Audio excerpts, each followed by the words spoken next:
के मतलब अहाँ सब की बुझै छियै? पर्यावरण हमारे आसपास के जे वातावरण छै हमरा सभक तकरे जे छै पर्यावरण कहल जाइ छै। परितः आवरणम पर्यावरणम, जो चारों तरफ से हम लोगों को घेरा हुआ है, घेर के रखने छथि, ओकरे पर्यावरण कहल जाइ छै। कहै छथि मनुष्य हो वा पशु, चाहे मनुख है चाहे पशु है, गाछ वृक्ष हो वा घास पात, सब में जीवन होइत छै। पशु में जीवन है छै कि नहीं है छै? घासो पात में जीवन है छै। जहन वो पानि पीबै छै तहने हरियर रहै छै, आ नहीं पानि भेटै छै तऽ ओहो सुखा लगै छै। तो मतलब ओहियो में जीवन छै। जीवनी शक्ति होइत छै, और जीवन जीवै के शक्ति होइत छै। एही जीवनी शक्ति के सुरक्षा के हेतु एक प्रकारक वातावरणक आवश्यकता होइत छै। एही जीवनी शक्ति के सुरक्षा के लेल एक प्रकारक वातावरणक आवश्यकता होइ छै। जे एहन वातावरण दियो जैसे कि जीवन के रक्षा है। पशु पक्षी घास पात दुईब धान सब जीव, ओकरे पर्यावरण कहल जाइत छै। किनका पर्यावरण कहल जाइत छै? एक जीवन शक्ति सुरक्षा के हेतु एक प्रकारक जे वातावरण के आवश्यकता होइ छै, ओकरे वातावरण ओकरे पर्यावरण कहल जाइत छै। पर्यावरणक महत्व अनादि काल से अछि। पर्यावरण के महत्व कखन से छै? अनादि काल का महत्व मतलब क्या समझती हो तुम बताओ? हाँ, अनादि काल मतलब क्या होता है?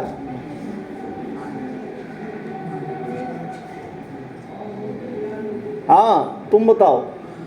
हाँ,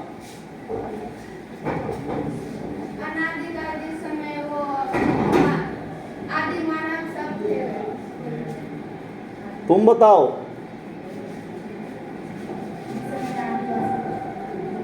अनादिकाल कहते हैं उसको, बैठ जाओ। अनादिकाल कहते हैं मतलब जब से दुनिया शुरू हुई है, बहुत पहले से, ठीक है। जिस टाइम में हम और आप थे भी नहीं, उसी टाइम से, न जाने कब से, ठीक है।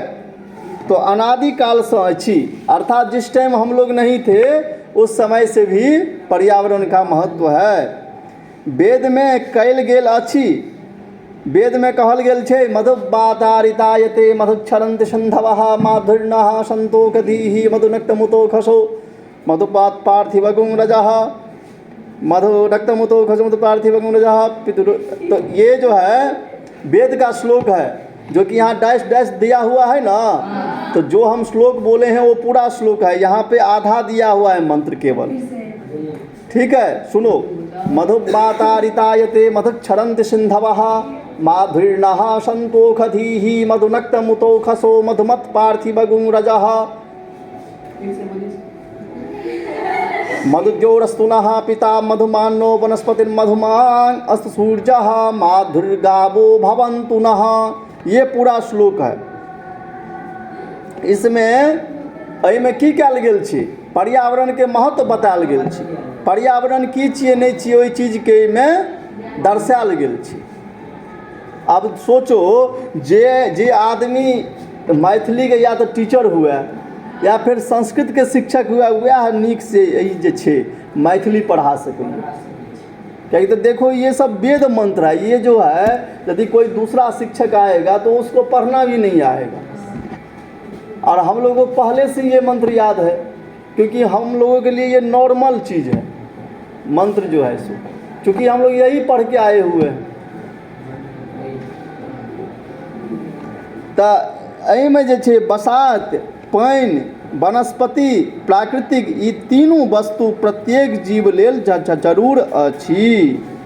बसात, पानि आ वनस्पति, ई से जे तीनू टा चीज छै से सब मनुखक लेल अनिवार्य छै। बरसात मतलब वर्षा। बसात पानी, हवा बसात, हवा के कहल जाइ छै, ठीक छै। तऽ ई तीनटा चीज जे छै, हवा, पानी और वनस्पति। अब वनस्पति किसको कहते हैं?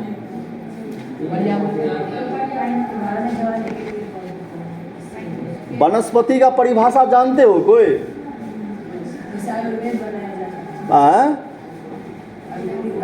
नहीं रे, वनस्पति उसको बोलते हैं जिसमें तो फल तो लगता है लेकिन फूल नहीं लगता है। फल तो होता है लेकिन फूल नहीं लगता। अब देखो मैंगो जो है, आम, ओहिमे की होइ छै? ओहिमे फूलो होइ छै तहन फल लगै छै। लेकिन कटहलक जे गाछ होइ छै, आज तक उसमें फूल देखे हो?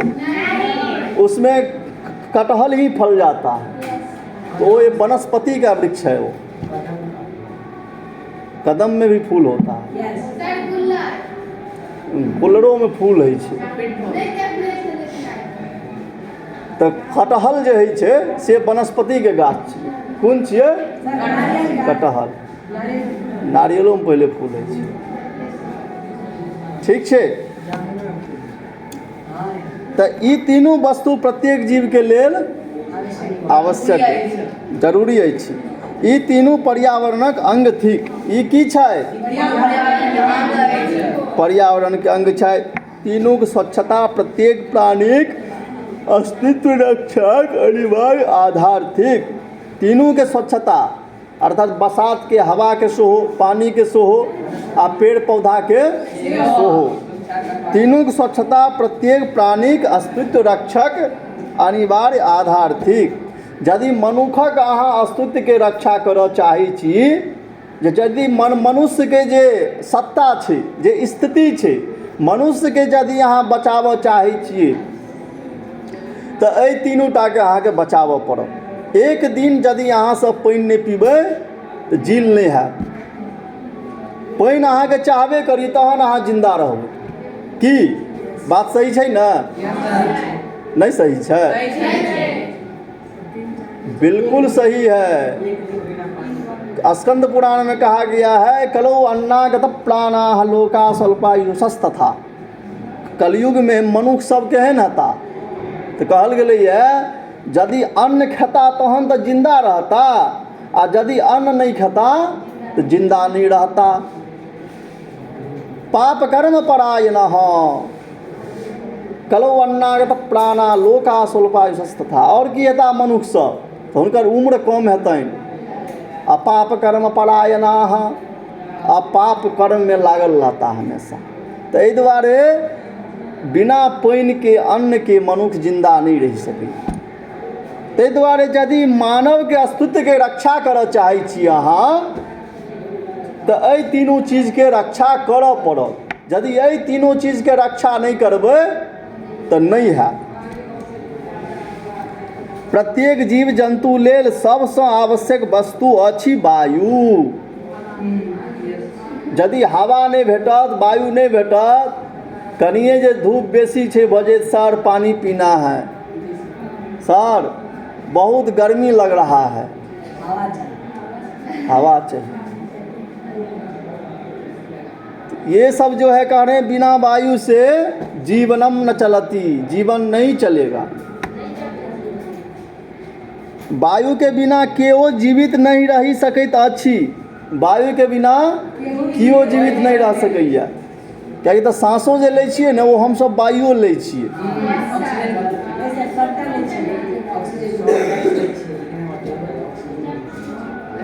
तऽ तैँ जे छै वायुके स्वच्छता पर ध्यान देब परम आवश्यक।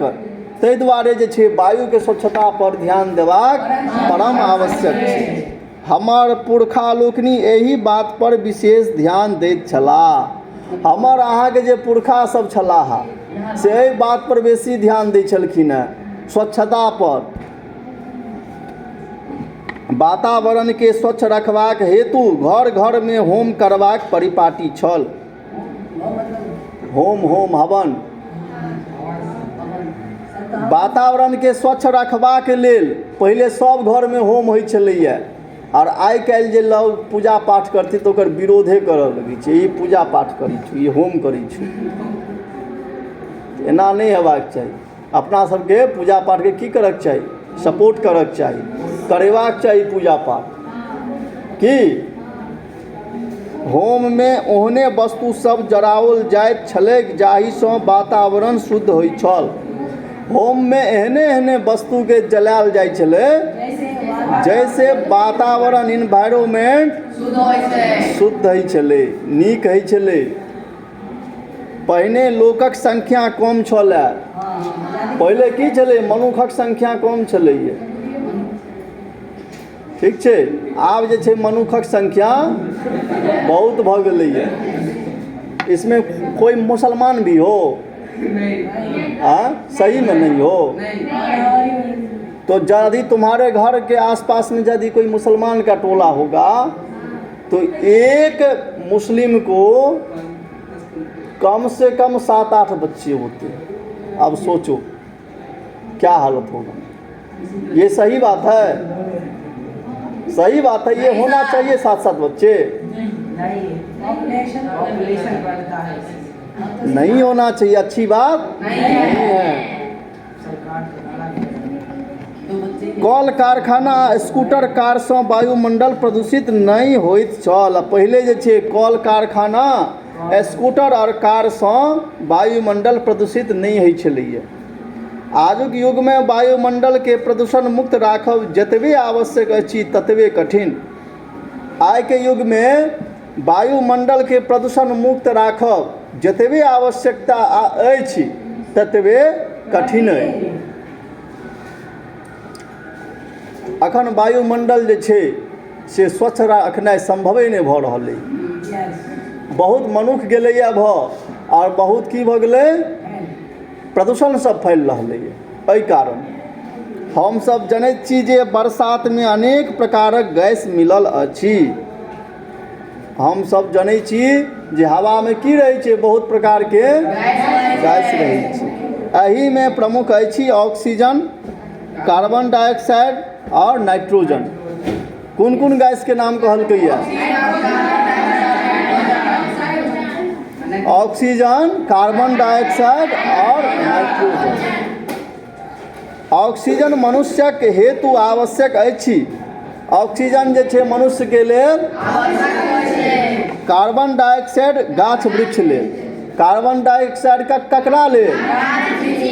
अर्थात जहिना हमरा लेल ऑक्सीजन नहीं भेटत तो हम अहाँ जिंदा नहीं रहबै, तहिना पेड़ पौधा के जे कार्बन डाइऑक्साइड नहीं भेटतै जिंदा नहीं रहतै। मनुष्य सांस द्वारा अपन वायु भीतर लऽ जाइ छै, फेफड़ा में जाके वायु देहक लिधुर के साफ करैत अछि, ओकरा बेकार मुक्त करैत अछि। हम आज सांस लै छी, ओहिसे जे छै सांस छाती में हृदय में जाइ छी और फेफड़ा के साफ करै छी, कफ मुक्त करै छी, रोग मुक्त करै छी, ओकरा विकार मुक्त करै छी। विकृत वायु श्वासन द्वार बाहर निकल जाइत अछि। विकृत वायु प्रश्वास द्वार और विकृत वायु जे छै से प्रश्वास द्वार द्वारा बाहर निकल जाइ छै। प्रश्वास द्वार कोन छियै?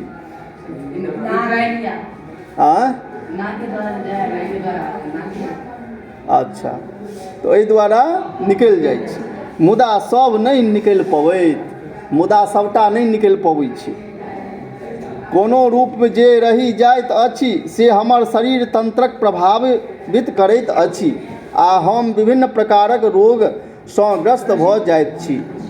लेकिन सबटा ओ जे छै नहीं निकल पबै छै तऽ किछु जे बचि जाइ छै वएह से लोग बीमार भऽ जाइए, रोग भऽ जाइ छै ओकरा।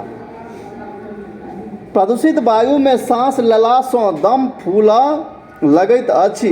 ज़्यादा जाहिठमा का वायु खराब छै, हवा खराब छै, ओहिठमा यदि अहाँ सांस लेबै तऽ अहाँके की हैत?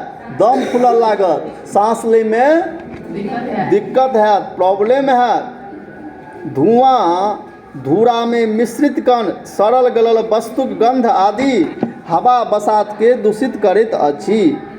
धुआं आ घूरा में जे रहै छै मिश्रित कण सब, सड़ल गलल वस्तु सबके जे गंध रहै छै ओ हवा और बसात के दूषित करै छै। जतऽ ततऽ मलमूत्र त्याग करब वायुक प्रदूषणक मुख्य कारण थिक। जतऽ ततऽ जे मलमूत्र त्याग लोक कऽ दै छै से की छियै? वायु प्रदूषण। ताहि दुआरे जे छै भारत सरकार किछु दिन पहिले योजना चलेने रहै हर घर शौचालय।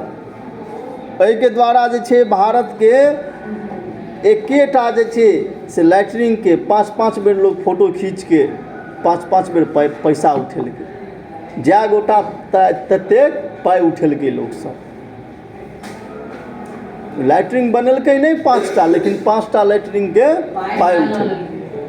सब भारत सरकारके ई एकटा योजना छलैए, ठीक छै, जे मलमूत्र लोग बाहर नहीं त्याग करे। मलमूत्र जे टॉयलेट बनेतै वएह में त्याग करे। ते एही सब बात पर ध्यान देब आवश्यक अछि। ताहि दुआरे एहि सब बात पर ध्यान देब की छै? आवश्यक छै।